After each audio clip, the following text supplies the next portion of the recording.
জয় শেষ কথা নয়। যুগোপযোগী ও ন্যায়ভিত্তিক শাসন ব্যবস্থাও যে অপরিহার্য তা তিনি উপলব্ধি করেছিলেন। শাসনকার্য পরিচালনা ও প্রজা পালনের ক্ষেত্রে তিনি জাতি ও ধর্মের কোনো পার্থক্য সৃষ্টি করেননি।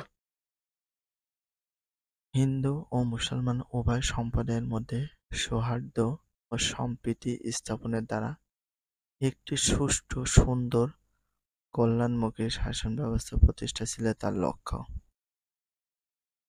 এজন্য একজন গোঁড়া সুন্নি মুসলমান হওয়া সত্ত্বেও তিনি বিভিন্ন ধর্মের মানুষকে যোগ্যতা অনুসারে শাসনকার্যে নিয়োগ করেছিলেন। হিন্দুদের উৎসাহিত করার জন্য তিনি তাদের বিভিন্ন উপাধি প্রদান করতেন।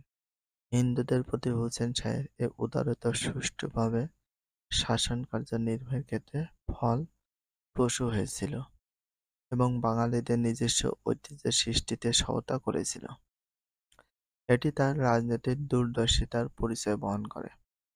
হোসেন শাহের এ ধর্মীয় উদারতা তার উত্তরাধিকারীদেরও উৎসাহিত করেছিল। তার শান্তিপূর্ণ রাজত্বকালে প্রজারা সুখে শান্তিতে বাস করত।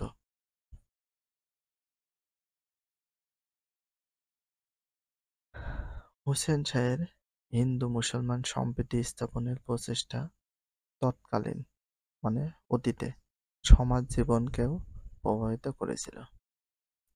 তাহলে হিন্দু-মুসলমান সম্প্রীতি স্থাপনের প্রচেষ্টা তৎকালীন সমাজ জীবনকে প্রভাবিত করেছিল।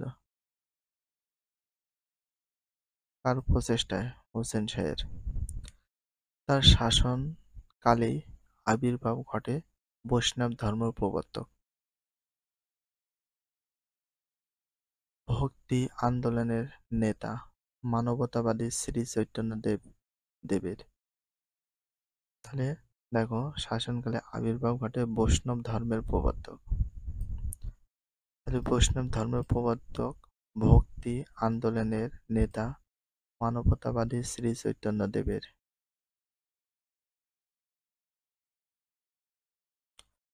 তাহলে বৈষ্ণব ধর্মের প্রবর্তক কে ছিল? শ্রী চৈতন্য দেব। শ্রী চৈতন্য দেব, এটা ভেরি ভেরি ইম্পর্টেন্স।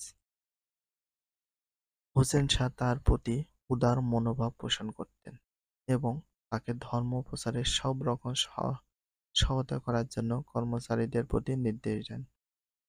ধর্ম বর্ণ নির্বিশেষে সত্যপীরের আরাধনা হোসেন শাহের শাসনকালের আর একটি উল্লেখযোগ্য ঘটনা।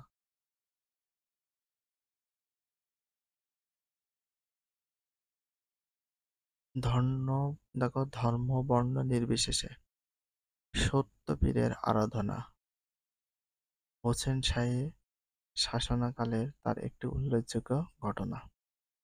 সত্যপীরের আরাধনা হিন্দু মুসলমান সম্প্রীতি প্রতিষ্ঠার ক্ষেত্রে একটি উজ্জ্বল প্রচেষ্টা।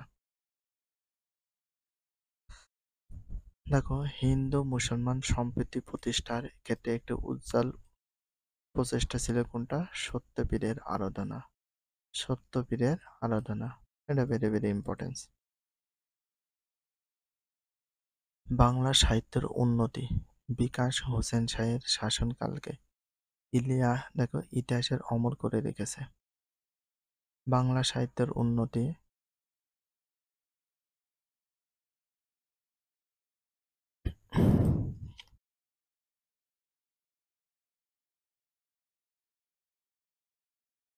বাংলা সাহিত্যের উন্নতি, তাহলে বাংলা সাহিত্যের কি উন্নতি বিকাশ বাংলা সাহিত্যের উন্নতি বিকাশ হোসেন শাহের শাসনকালকে।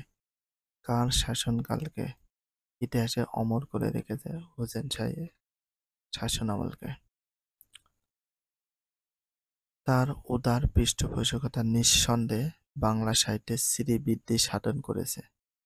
হোসেন শাহ যোগ্য কবি সাহিত্যগণকে উৎসাহিত করার জন্য পুরস্কার প্রদান করতেন।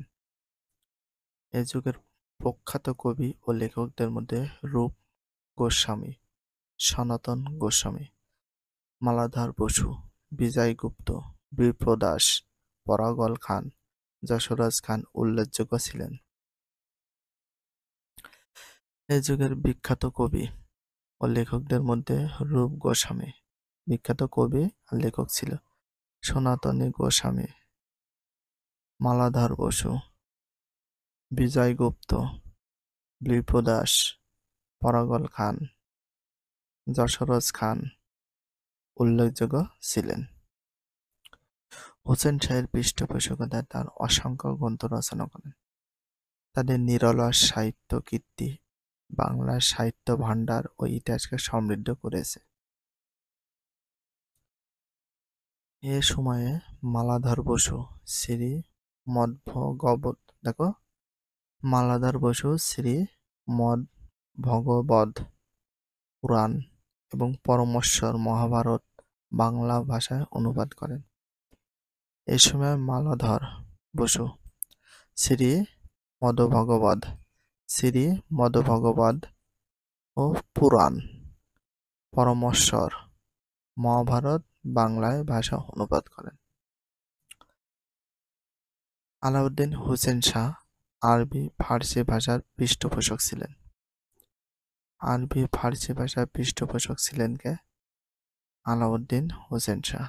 আলাউদ্দিন হোসেন শাহ কোন ভাষার পৃষ্ঠপোষক ছিলেন? আরবি ফার্সি। সকল ধর্মের মানুষের প্রতি অপরিসীম শ্রদ্ধা ভক্তি ছিল আলাউদ্দিন হোসেন শাহের। তার রাজত্বকালে তাহলে দেখো, সকল ধর্মের মানুষের প্রতি অপরিসীম শ্রদ্ধা ভক্তি ছিল কার? আলাউদ্দিন হোসেন শাহের। তার রাজত্বকালে বাংলার বিভিন্ন স্থানে বেশ কিছু মসজিদ নির্মিত হয়েছিল। এ সমস্ত মসজিদের মধ্যে গৌড়ের ছোট সোনা মসজিদ সবচেয়ে উল্লেখযোগ্য। গৌড়ের ছোট সোনা মসজিদ কে নির্মাণ করেছিল? Alauddin Hussain Shah. Best of importance, very importance.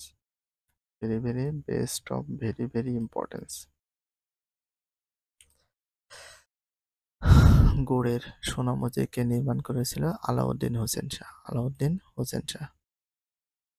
গৌড়ের সোনা মসজিদ কে নির্মাণ করেছিল? আলাউদ্দিন হোসেন শাহ। তাহলে গৌড়ের ছোট সোনা মসজিদ সবচেয়ে উল্লেখযোগ্য ছিল। গৌড়ের ছোট সোনা মসজিদ কে নির্মাণ করেছিল? আলাউদ্দিন হোসেন শাহ। তিনি অনেকগুলি খানকা মাদ্রাসা নির্মাণ করেন। আলাউদ্দিন হোসেন শাহ খানকা সহ অনেকগুলো মাদ্রাসা নির্মাণ করেছিলেন।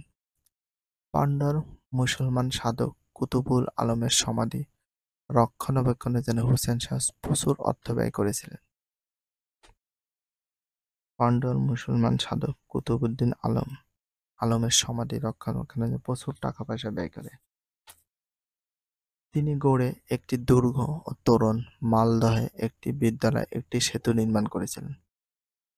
তিনি গৌড়ে একটি দুর্গ নির্মাণ করেছিলেন, একটি তোরণ নির্মাণ করেছিলেন, মালদহে একটি বিদ্যালয় ও একটি সেতু নির্মাণ করেছিলেন।